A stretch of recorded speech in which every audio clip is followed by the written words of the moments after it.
wa nazara aya garo o jippi ko lam maktasama yahudiyun wa munafiqun andi nafiqi ko julɗo ene luurondiri e yahudiyanke yawde non kefere kam ene jeƴƴiri irri kono nafiqa wi ko julɗo joni ɓe luurondiri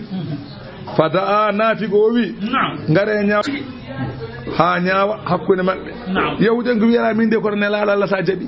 yahuden ko kaafi kefeero naafiqo noon wi koye nelaɗo Allah wondi kono yiiɗa ñaawde yero nelaɗo Allah yahuden min faami koto nelaɗo Allah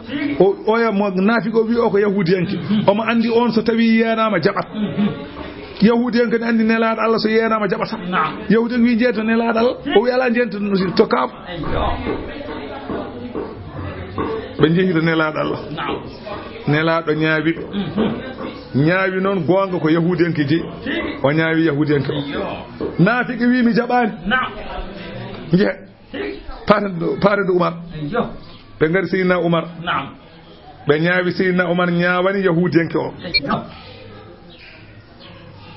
yahudiyanke o wi ko ɗum ɗo nelaɗo Allah ñaawno o wi noon o jaɓani nela Seydina Umar wi naafiqo ko no wini a yehi noon nelaɗo Allah jaɓani garta yam o wi cabboɗe kam tan seeɗa mi ara joni joni tan Seydina Umar naatti nder galle yaltini silama taƴi dande naafiqi o wi min ni ñawranmi caliɗo yamirore Allah e yamirore nelaɗo Allah o wiya Farouk ñande wi Umar al Farouk aha ñande hen o wiya noon ñaawi gonga seeɗi gonga e fenade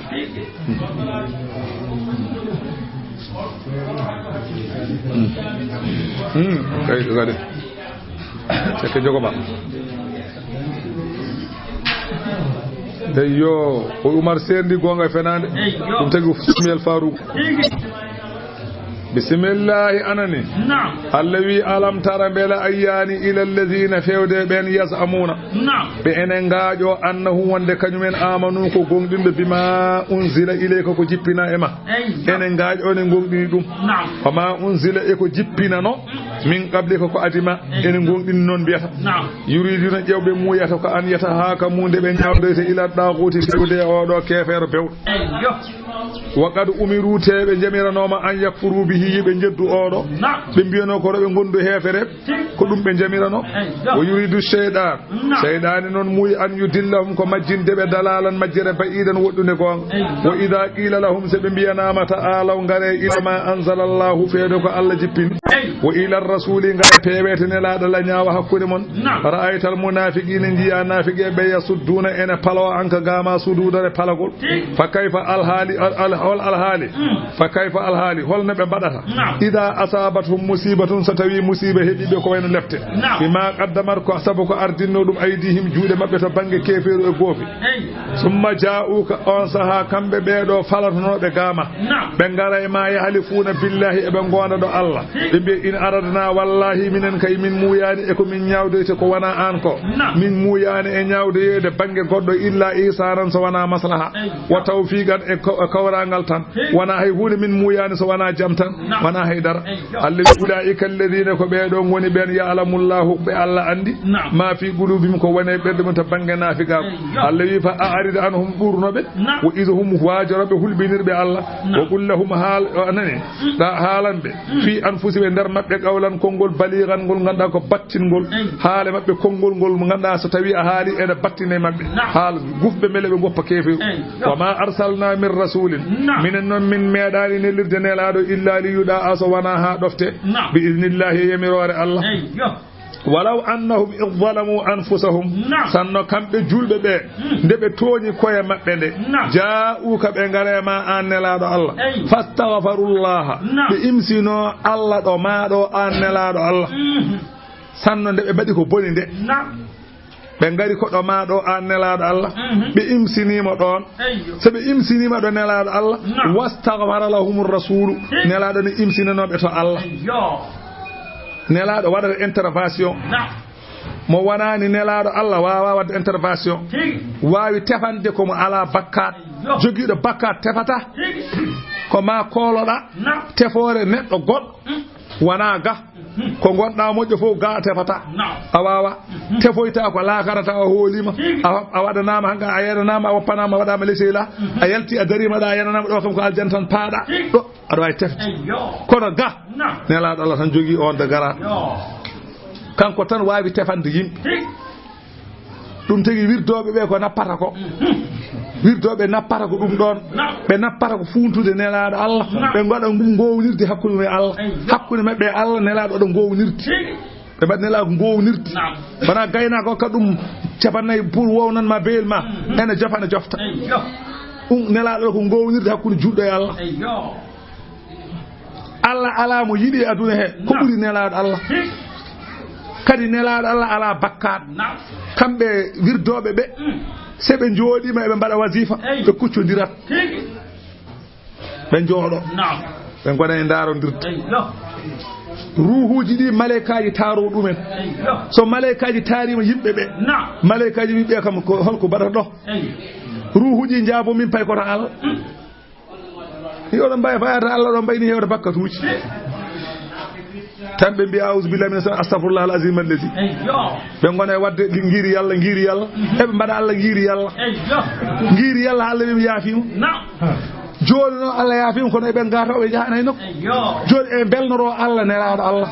ɓe mbaɗa salatul fatihi e Allah ya juule e oɗo nelaɗo Allah e Allah ya yurmo oɗo baɗoni eɓe mbaɗa ɗum e mawɗo ha wona yedde capanɗe joyyi tawa kadi Allah yaafima Allah yurmima weltanimama kadi kamɓe nelaɗo Allah kadi jaaɓi wadde intervention jaaɓi yadde mabɓe so tawi nelaɗo Allah ardimama ene yaade mabɓe ɓe manta ɗum eɓe jetta ɗum Allah welama nelaɗo Allah welama ha ɓoya tan mbiya sayyidina Muhammadou Rasulullahi tawi gona wadde la ilaha illallah ɓe gari hadra Allah ɓe jettima Allah gandi nelaɗo Allah nayi to Allah anani so nelaɗo Allah nayi to Allah ɓe jettima ɓe gone wadde la ilaha illallah sayyidina la ilaha illallah ha waye sayyidina Muhammadou Rasulullahi alayhi salamullahi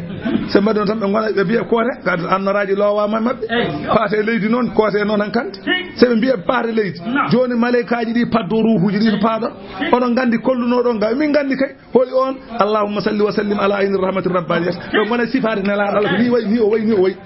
paate leydi ɗum ɗo woni walla wannahum isdalamu anfusahum jaa'uka so ɓe mbaɗi ko boni yoɓe garema tan an so ɓe garema tan an a yafnotoɓe sa yafnima Allah yaafo gasi baɗɗo ko boni fof koto nelaɗo Allah yahata sa yiɗa Allah yahata Allah ne woɗɗi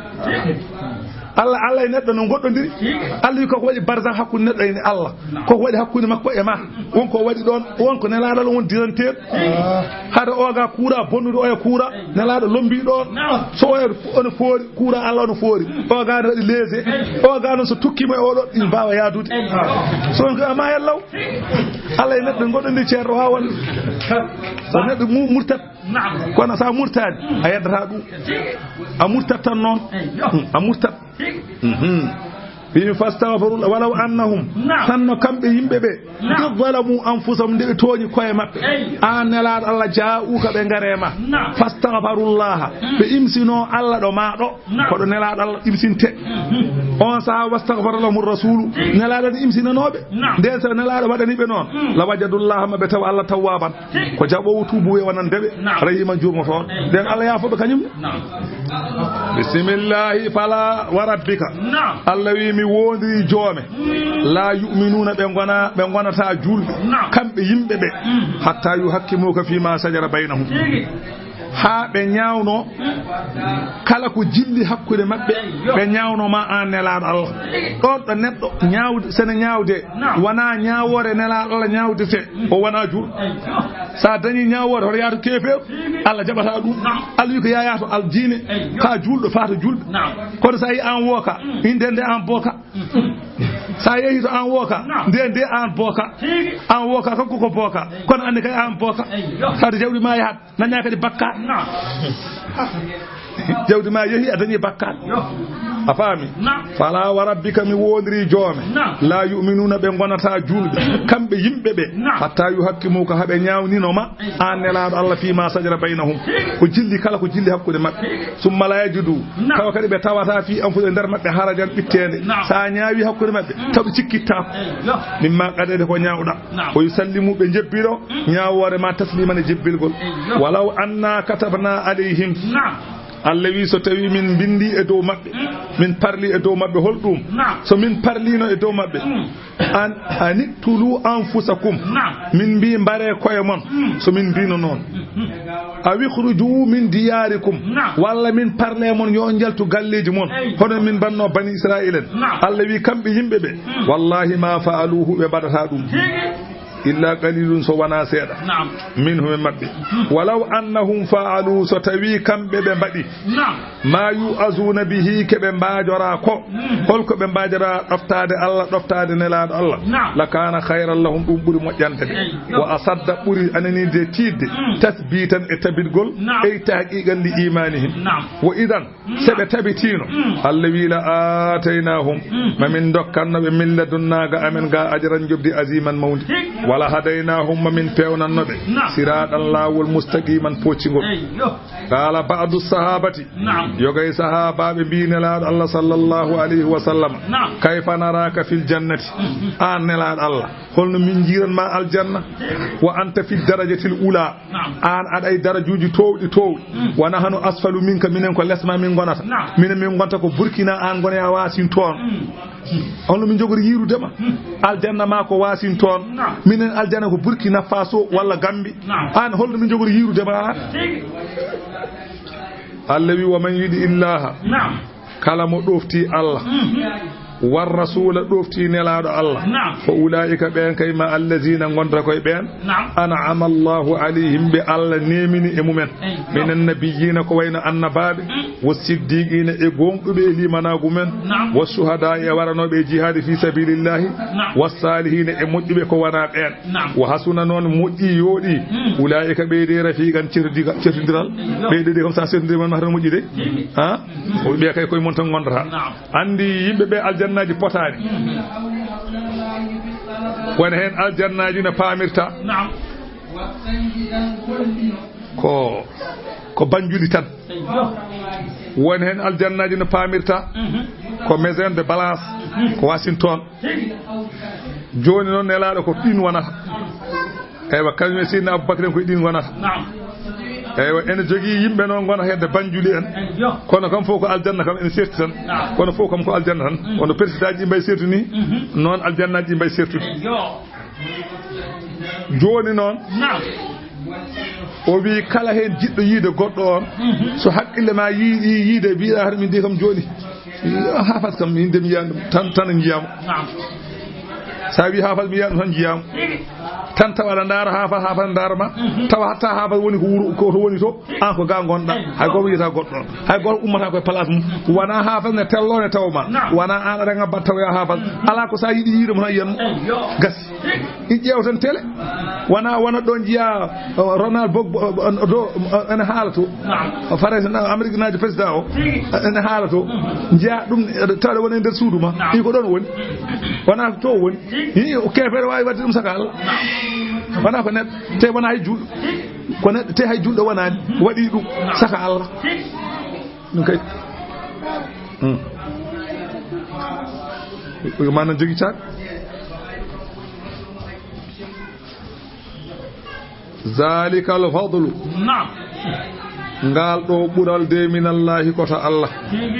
wa kafa billahi yoni Allah kay aliman wonde ganduɗo ya ayyuhalladhina amanu ehe moɗon julɓe khudu nange hidrakum dentogol mon e añɓe mon fanfiru o wi dunje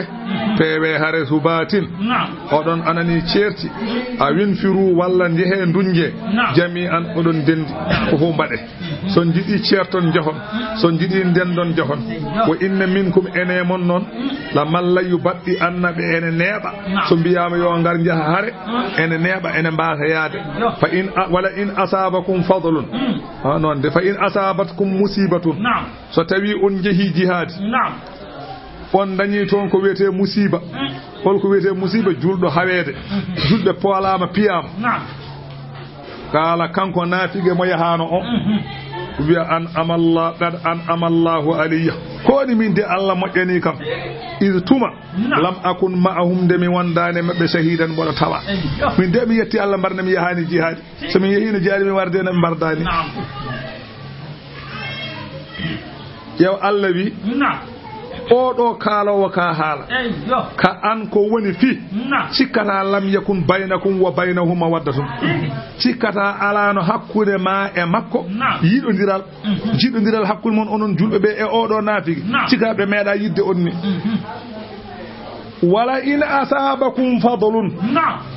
so ɓural heɓi on yani on kawi minallahi to Allah to la yaqulanno o wiya yaha laytani hananinomi kuntuma ahum mboɗo wonde mabɓe hani no boɗa tawande haare nde nde fa afuusa mi malde fawsan malal aziman mangal ni firde ni tawi firda ni remata sa reggodiri aaji ɗe deggodiri ni haala ka yahata tawi wala in asabakum fadlu min allahi nden ka allam yakun baynakum ɓe fewata falyuqatil fi sabilillahi yo haɓe e townude diine Allah alladina no ɓen yasuruna ɓe enen gosto alhayata duniya gurdam aduna bil akhirati al akhira suɓiɓe lahara e dow aduna ɓen yo kaɓe jihadi fi sabilillahi wa man yuqatil kala mo haɓa fi sabilillahi e diine Allah fa yaqtul walla fa yuqtal o maayi o wara aw yaghlibu walla o fooli o wari Allah wi fa sawfa nu'tihi oɗo mamin dokku ɗum ajran jobdi aziman mawdi wa ma lakum onon julɓe ɓe holko heɓi on la tuqatiluna on kaɓetake fi sabilillahi e ɓocci e diine Allah wal mustada'afina e ɓoccidde looɓe min ar-rijal mbaɗa mawɗo kay ba e looɓe min ar-rijali to bange worɓe wonni sa e rewɓe wol wildani e cukalon mbaɗon feere ɓocci ton ɓe ngara wonɓe makka ko looɓe mbaɗe feere ɓocci ton ɗumen habasahumul kuffaru anil hijrati hefereɓe dumbiɓe toon kadi ɓe yaltude fa qala ibnu abbas abdullah ibnu abbas radiyallahu anhuma yo wili Allah wane makko kanko e bam makko o kuntu ummi minhum ɓe Allah haali ɗo looɓe ɓe min enen koye ɓen min jeeno allazina no ɓen yaquluna ɓe enen mbiyanno ene nodda mbiya rabbana joomi amen akhrijna yaltin min hadihi lqaryati e ngoɗo wuro makka alzalimi ngo ganduɗa ko toon ngo ahluha koreji mum wuro ngo makka ngo ganduɗa yimɓe wonɓe hen ɓe ko hefereɓe ya yaltin min ɗo kamɓe wonnoɓe toon to makka looɓe ɓe ronkuɓe yaltude ɓe nayeɓe cukalon e rewɓe ene jiɗno yaltude gona wiide joomi amen ya wallu min jalta ngoɗo wuuro huɗama waja'alna waɗan min milladunka ɗoma waliyan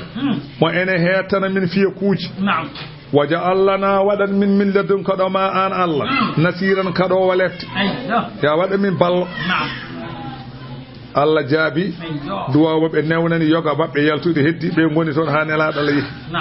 alladina no ɓen amanu ɓe ganda ene gongdini Allah yuqatiluna ɓe ene kaɓe fi sabilillahi e diine Allah walladina kafaru hefere ɓe kam yuqatiluna kaɓete fi sabili ɗagude koye lawol seyɗani aha julɗo de haɓete koye lawol Allah kono kefere kay lawol seyɗani Allah wi faqatilu kaɓe ɗe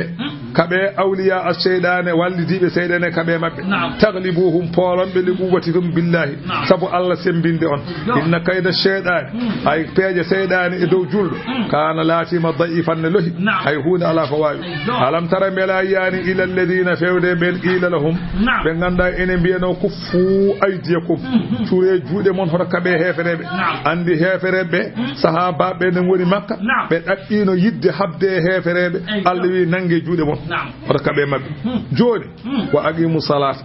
hoto haaju wonde habde mabɓe ñimne julde ha tabita taw wa atu zakara totte asakeje Allah wi nde ɗum ɓenni falamma kutiba alayhimul qital nde farla e mabɓe haare ida fariqun deke yo jiya fedde minhum e julɓe ɓe yakhsawna nasa eɓe kula hefereɓe ɓe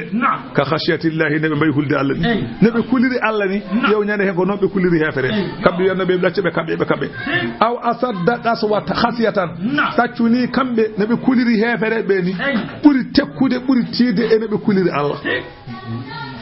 wa qalu kamɓe hulɓe mayde ɓe mbi rabbana joomi amen lima katabta alayna alqital holko bindirɗa e dow amen haare lawla akhartana ko hatma nemnanamin ila ajalin fewde lajal qaribin mallingal Allah wi ul wiɓe mata ul dunya dakmitagol aduna ɗum heewani qalilun ko seeɗa battande fof ko gasde wal akhiratu ay aljanna noon khayrum ɓuri moƴƴande limani taga wonande kulɗo Allah wala tuhlamuna Allah wi ɓe gustantake on gustantake e golle mon fatilan fodde gabbelne fodde garawel tamarore ɗum noon jeehe kaɓe ɗe fa jahidu kaɓe e mabɓe ayna ma takunu gande kala ɗo mbawɗon wonde so dow huɓere so dow so nder terrasse so suudu turdu so boowal mbalɗa yudrikumul mawtu ma mayde taw on toon kala ɗo mbawɗa wonde ma mayde tawe walaw kuntum fi burujin hayso gonɗon koye étasuji musayyadatin ɓamtaɗi hayso ko étasuji towɗi ma mayde ŋerƴi on toon tella ɗon wa in tusibhum so tawi heeɓiɓe kamɓe yahudiyankoɓe hasanatun nema ɓe dañi moƴƴere e yaajede nde garɗon madina onon julɓe ɓe yaqulu ɓe gona e wiide hadihi min indillahi o nema de ko Allah rokki min kamɓe yahude gona e wiide noon wa in tusibhum sayyi'atun so tawi bonandeji keɓiɓe ko ene kokke ene jarabuyaji e ñawuji nde nelaɗo Allah e madina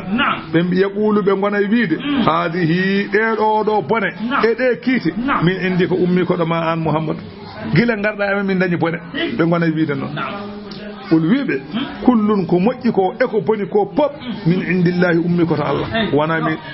famali haulai il qawmi holko heeɓi ɓeeɗo yimɓe ɓe ganduɗa laaya kaduna ɗeɓata yafqahuna famde hadisa yewtere so haalama ɗeɓata hay famde Allah boni ɓe mujjiɗi Allah wi ma asabaka an neɗɗanke ganda kala ko hemma min hasanatine moƴƴere fa min allahi ko Allah addanma wa ma asabaka min sayyi'atin kala ko hemma e bonande e jarabuyaji ganda fa min nafsika bonande de iwri koto ma to bone o woni ko an waɗi ko boni ko ganduɗa Allah yiɗa nandudemo jeygol o adda bonande nde o waɗema o ƴeewa sa muñi o yoɓoyma ɗum laakara wa arsalnaka Allah wi min nelima an Muhammadu linnasi wonande yimɓe ɓe rasulan kanelaɗo wa kafa billahi yoni Allah sahidan ko seede wonde ko kañum nelma Allah ne yanayi ɗumana jiɗɗo fo yo yeddu man yudi ir rasula kala mo ɗofti nelaɗo Allah sallallahu alayhi wa sallam andi o wi kala ko hemma koto ma rasulu sallallahu alayhi wa sallam yumma Aisha wi o wi ma min muslimin yusibuhu wasabun wala nasabun wala shawkatu yushakuha o wi kala julɗo ko heɓi ɗum to bange masalan anani de ñaw wala nasabun wona to tampere wala shawkatu wona hay tuppere walla giyal yusaku ha en yuwam wa hattal ida usisa inalihi hay soko paɗe makko omo yahanno e laabu tan taƴi illa bi zanbin so wona taw won bakkan mbaɗɗa hay so paɗo ma tan a yahalal paɗo ngo taƴa andu won bakkan o mbaɗɗa Allah noon yaafota komo so wona taƴa paɗo ma paɗo ngo taƴa giyal yuuma tan jooɗa gona e huttude paama won bakkan mo mbaɗɗa Allah waya fade sona giyal ngo yuuma kala ko dañƴa to tampere kala ko dañƴa to lor andu ko won bakkan mbaɗɗa Allah dema ɗum a faami de a faami ɗon tagi jimowo o wi talazzalil alama munzu anta muslimi wa in tamtahani fa huwa indi sana'i o wi ene welimi musuji tumane ñawnuɗami nde an Allah sa ñawni ko mboɗo welto wa in tamtahani sa jarribo mama mi ñawuji ɗi faya ɗum ɗon sana'i un ko golle endiɗo am ko min waɗi kala ko jarriboɗiɗami e ñaw ko min waɗi goɗɗum ala ɗum noon mbiɗa muñi mbiɗa welti hen woni wa arsalnaka min nelima linnasi wonande yimɓe rasulan kanelaɗo wa kafa billahi yoni hen Allah noon sahidan wonde ko seede kanko nelma man yudi ir rasula kala mo ɗofti nelaɗo Allah faqat aɗa Allah o ɗofti ko Allah sa ɗoftima nelaɗo Allah a ɗoftima Allah nde wonno nelaɗo mo wiyatama yaw ko boni kay sa ɗoftima ɗum tan ko Allah ɗofta faami woni man aɗa ahu fagal aɗa Allah wal ma'ana haythu sabatat risalatu bi sahadatillahi ittadaha min zalika wonde Allah kañum neli nelaɗo Allah ɗum kay Allah feññini ɗum holɗum o wi o feññini anna man aɗa ahu faqad aɗa Allah o wi kala ɗoftiɗo nelaɗo ɗofti ko Allah nde ko wadde gasi firti ko watta ko boni wana wa man tawalla mo runkiti ganelaɗo Allah fama arsalnaka alayhim min elanima e mabɓe eywa hafizan ka denowo golle mabɓe bal nasiran ɗaccu an ka jeertinowo tan wo ilayna amrahum koye amin woni yamirore mabɓe fano jasihim minen goni yoɓoɓe ɗum ɗo ko adini jihadi telloto wa yaquluna kamɓe nafiqeɓe so tawi anani ida ja'uka amarna da'atun anani laka amruna da'atun laka soɓe garema an nelaɗo Allah nafiqeɓe ɓe mbiya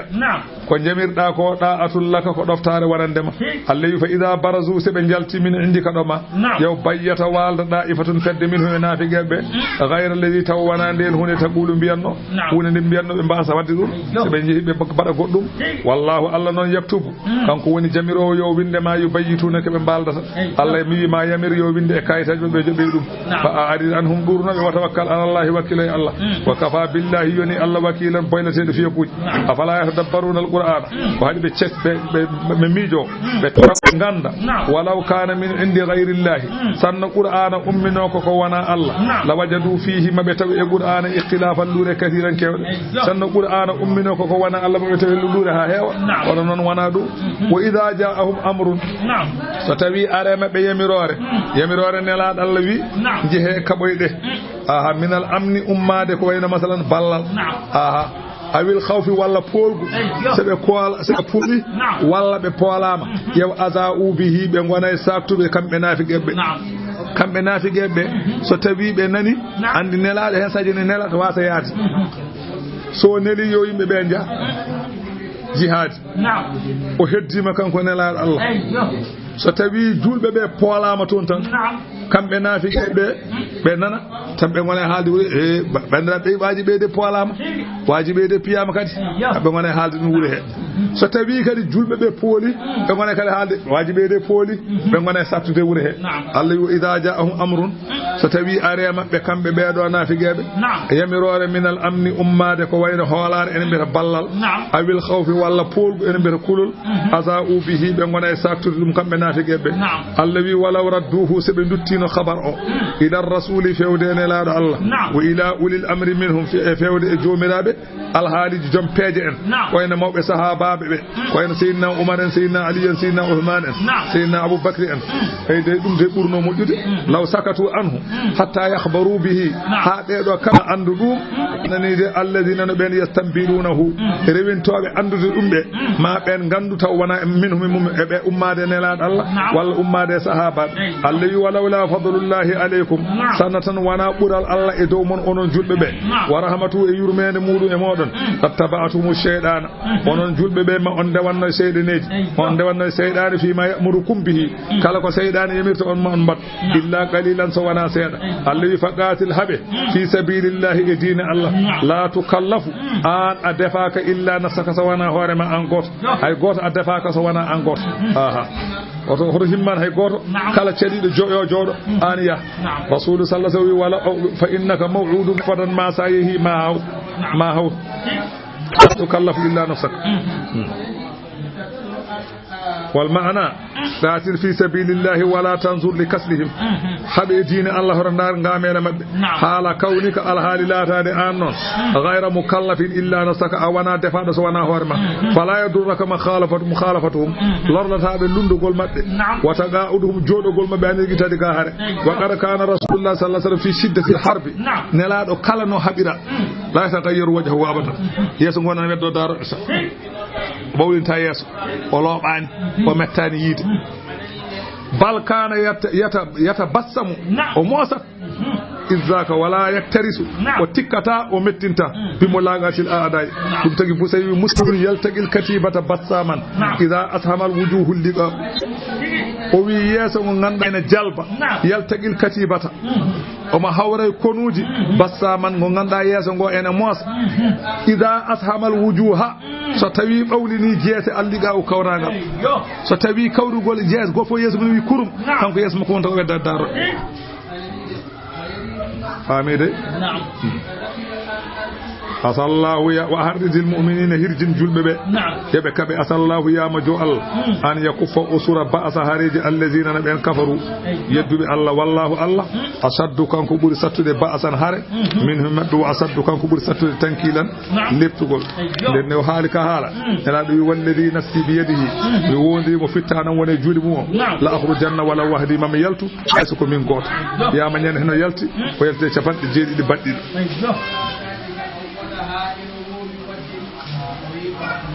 kono ko jicci kom o yaltide ujunere temedde joyi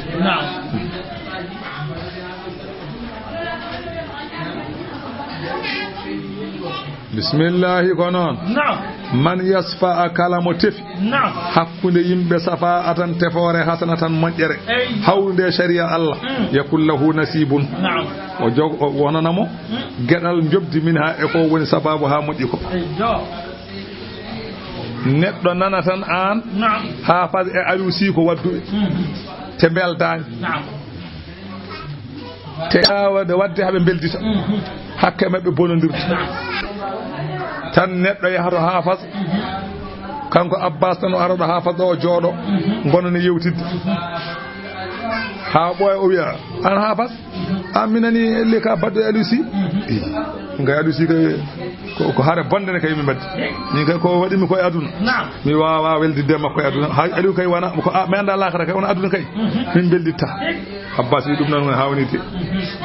an noon hakkude mon ne hawnide min noon ñanden aliou si emin jewtiɗo ɗo galle bumuyɗo emin kaala o wi hafad kam omo andi kam hafad ala mo foti yidde mo kadi kanko haalaji ɗi o haala ma ñande heddi fof ko moƴƴi kala kam ko moƴƴi kam ñande mi nani omo haala ma min de kam ko nanmi o wi kam ko kam dal min kam dal mi wawelde mi nde gandadi ne hawni minen kam tawanoɓe fof kam ene nani kam ñanden ko haale ma ko neɗɗo kam wawa haalde ɗum ɗo e neɗɗo taw yiɗa ɗum gam gasata o wawa hayso wima ko bonini ganda kam ko woni nder ɓerde makko wona ɗum omo yinma tan aɗa andi dos ma ustoto tension ma muntunoɗo tello seeɗa o yaato aliou si o yehude mum aliou si amine haaɓe hafet ani yan ndeni hawni yan hafat ko wima ñanden ko noon o holɗum i ñandene min jooɗiɗo ceer boarɗo ene hen ko konnguɗi moƴƴi ceerno haale ma o wi an kay jama o gaddotoɗomo toon ala o wi te kadi jama ka aɗa toppitika aɗa waɗa ni aɗa waɗa kaɗa tan dal ko moƴƴi o haala o wi a wi o haalan aliou si tension usto o jooɗo o hoota galle makko kanko Abbas o jooɗo ha wela ha ɓuwa seeɗa o ara wiya ha minen joni jinmi ko mbaɗa feere ɓendita e aliou si min yiɗa kaɓon saabu neɗɗo ko wiyanma ko ego ko nanmi o wima ko neɗɗo wawi widini neɗɗo mo yiɗa ɗum min kay mi salaki weldide makko woni ko wino no ñande tan mi mettinta ɗum haaf tan ha ɓurti kono min mi salaki weldide makko o yata aliou siga ɗo haalan ɗum ɗum aliou min kay mi saltaka weldide makko min kay ɓoyi weldidema ayi ɗo goto mo foof fooɗono en teɗono weldide goɗɗo on ɗo son jettini on belditat te kay son beldi ko gonga e mum kadi wonata saabu goto fof on ko nani ko nanani oya dani o wi ɗum oɗo wi ni ona o nani o wi o wi ni hankadi gasi Allah wi Allah sabu o daña baraji wona sa tefi hakkude yimɓe moƴƴere ha yimɓe ɓe ko hamnoɓe belditi a woni sababu a dañat baraji woni man yasfa safa atan hasanatan kala mo tefi hakkude yimɓe tefore nde ganduɗa ko moƴƴere hawrude sharia yakul lahu nasibun minha wodanamo hen jobdi o heɓata hen jobdi ha timma o man yasfa on mo tefi safa atan tefore seyyi atan bonde yakul lahu laatanomo kiflun gueɗal to banggue bakkar min ha e ko rendiniɓe ko jaha to hafas mbiya aliou si mbiya hafas jewta ha ɓoyre mbiya min noon kam ñanden ko nammi aliou si ni wima ko min ka ñanden ko Allah tan sutimi seyɗani min ko nan mo wima ñanden ko Allah surnimi seeɗani kono ɗum muusi kam ceero metti kam kono noon mboɗo ñagori men Allah noon koto wurtinmo deƴƴo tan neɗɗo kala ko waɗi koye mum astata min mi haalan tan ken musidade enen ken sehilaɓe mi yiiɗa tan nande huude ko ma kadi min kan jinno tan ko haɓede ni tawa ana mi haalananima kono mi haalama tan pour ndentoɗamo neɗɗo dal so wayama ni aɗa wawi renta ɗum saabu siraji neɗɗo o dal famani kono hoto wultinmo noon ɗatti hoore ma tan o wiima ni o wiima haalta kala ko boni ko ganduɗa ene mettanno neɗɗo o haalay ma o yi Aliou Sy wiima andi tan ganduɗa heewi o fayta Aliou Sy mo jewto waɗa taaya jewto ɗo kaala ha ɓoyo haala kadi kankone o wiya kadi o haala ha Aliou Sy ha fal ñanden min kay galle Allah suftanimi seeɗal ceerno seeɗa ƴettoju makko ko wima ko min ɗum ɗo neɗɗo dal min neɗɗo so wini neɗɗo mi wawa wona neɗɗo ni julɗo ni wiyata ni neɗɗo o fota wiide ni kadi Aliou ne heewa dag son kawri jama Aliou nana darma ene darduma ko biɗo Aliou kadi rultini Aliou an deƴƴat tin hoto wima hoto holluma wonko nanɗa e makko deƴƴi tan soɗa wiya ko min haalti tin deƴƴu Aliou deƴƴat wiyata ko giɗo mum deƴƴa anni kadi mbiyata Aliou ko giɗo ma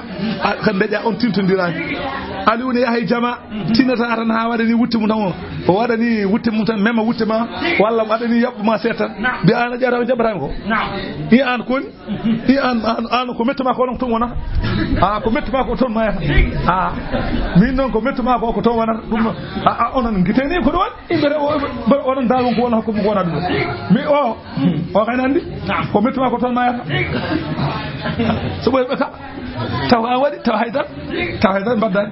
toujours eñe babiragal noon taw hay hunde ala ko waɗi ko taw ko ni tan neɗɗo wirtuma tan lobbo wuttuma tan kangeɗa taw ko wonko fuɗɗi wonko nanɗa taw a wona gonga kala mo rendini yimɓe yakkullahu kiflu mina wa kana Allahu serani Allah ala kulli shay'in kala huuri yo hunde muɗɗi tan koko dotta hunde fof Allah koko dotti jawtata wa idha huyitum so on calminama bi tahiyyatin calminali so neɗɗo wima assalamu aleykum fa hayyu calmitore bi ahsana ko ɓuri moƴƴude min ha e ko winoma ko wona wi assalamu aleykum wi wa aleykum assalam wa rahmatullahi ta'ala wa barakatuh fami de ɗum woni bi ahsana min ha awrudduha so ɗum ala mbiyama yo aleykum assalam daƴƴa inna allaha Allah noon ala kulli shay'in kala hunde yo hunde hasiban ko dottuɗo kala hunde jogiɗo ha wa aleykum assalam wa rahmatullahi ta'ala wa barakatuh ɗo haɗo fa yujazi alayhi Allah yaɓamo wa minhu raddu salami tuttugol salminagu en mbi masalan ko farilla ko fardu kifaya o khussati sunnatul al-kafiru sharia noon hertini salmitade kefere walla salminde kefere wal mubtadi'u baɗowo bida gonɗo e wadde dam en cokki en a salminta ɗum wal fasigi salmintake wal muslimu ala qadil hajati nonne gonɗo yaltoyde sa salmintima ɗum on waɗɗaki ɗum salmitade o man fil hammami gonɗo e duusu salmintake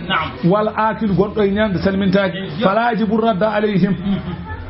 hay goto mi ruttata sa tawi neɗɗo ne yaltoya salmini ɗum oto ruttu mo wondi woni kanko yo jokko haji makko ha danka naskade gonɗo e tarode salmintake gonɗo e ñamde salmintake fasiki salmintake kefeero salmintake wa amma noon ɓeeɗo kamɓe fof en añaɓe dutti salmin so wona ñamowo o hatta wadde ñamowo o so tawi a wi ɗum assalamu aleykum omo yo aleykum salam kam a salmintama noon ɓuuri moƴƴu mbasa salmindema kono sa salmin waɗɗima ruttude kefeero ne kay so tawi wiima alaykata bonjour gasdi alama so tawi ko anglais o haali kala ko haali ko walla ñukula sadaqa Allahu al-azim wa salatu al-fatiha